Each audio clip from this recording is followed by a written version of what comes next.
சாய் பக்தர்களுக்கு என் அன்பு வணக்கங்கள். ஓம் சாய்ராம். என் அன்பு குழந்தையே, இன்று உனக்கு தேவையான செய்தியை தான் நான் கொண்டு வந்துள்ளேன். இதை கேட்டால் உண்மையை நீ புரிந்து கொள்வாய். உன் துணை இப்பொழுது இருக்கும் நிலை பற்றி உன்னிடம் நான் கூற வந்துள்ளேன். இன்று உன் துணையின் எண்ணம் எப்படி இருக்கிறது தெரியுமா? பொய்யும் பித்தலாட்டமாகத்தான் இருக்கிறது. யார் எதை கேட்டாலும் அங்கு பொய்கள் நிறைந்த வார்த்தைகள் தான் வந்து கொண்டிருக்கிறது. எந்த ஒரு சின்ன விஷயமாக இருந்தாலும் அங்கு பொய்யும் பித்தலாட்டுமாகத்தான் இருக்கிறது. இப்படிப்பட்ட எண்ணத்தை வளர்த்து விட்டது யார் தெரியுமா? உன் துணையின் இல்லத்தில் இருக்கும் அவர்கள் உன்னோடு இருக்கும் வரை இந்த பழக்கங்கள் இல்லை. அங்கு சென்ற பிறகு எது வேணாலும் செய்யலாம் என்ற பிறகு இப்படி மாறத்தானே செய்வார்கள்.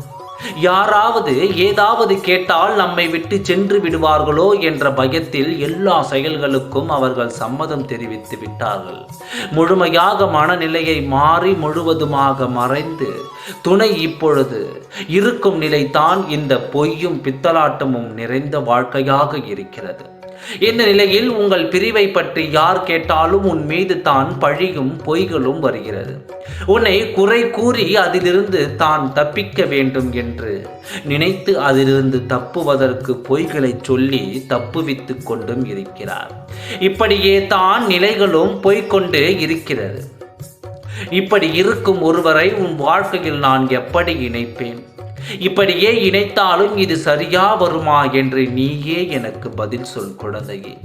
இதனால் தான் உன் சாயப்பா நான் தாமதம் செய்து கொண்டிருக்கின்றேன் என்பதை இப்பொழுதாவது புரிந்து கொள். ஒன்று, உன் துணையை திருத்தி உன்னோடு நான் சேர்த்து வைப்பேன். இல்லை என்றால் உனக்கு ஒரு புதியதொரு வாழ்க்கையை அமைத்து கொடுப்பேன். இந்த இரண்டில் ஒன்றை உன் சாயப்பா உனக்காக செய்வேன். உன் வாழ்க்கையில் மிகப்பெரிய மாற்றத்தை கொடுக்க நான் காத்திருக்கின்றேன். அதனால் தான் தாமதமாகிறது என்பதை புரிந்து கொண்டு பொறுமையாக காத்திரு. உனக்கு ஒரு நல்ல வாழ்க்கையை நான் தருகிறேன். உன் நம்பிக்கை காப்பாற்றும் அளவு உன் சாயப்பா உனக்கு நல்ல வழி காட்டுவேன். தைரியமாக இரு. உன் நல்ல மனதுக்கு நல்லதை மட்டுமே நடக்கும். தைரியமாக மன நிம்மதியோடு இரு. ஓம் சாய்ராம். நன்றி, வணக்கம்.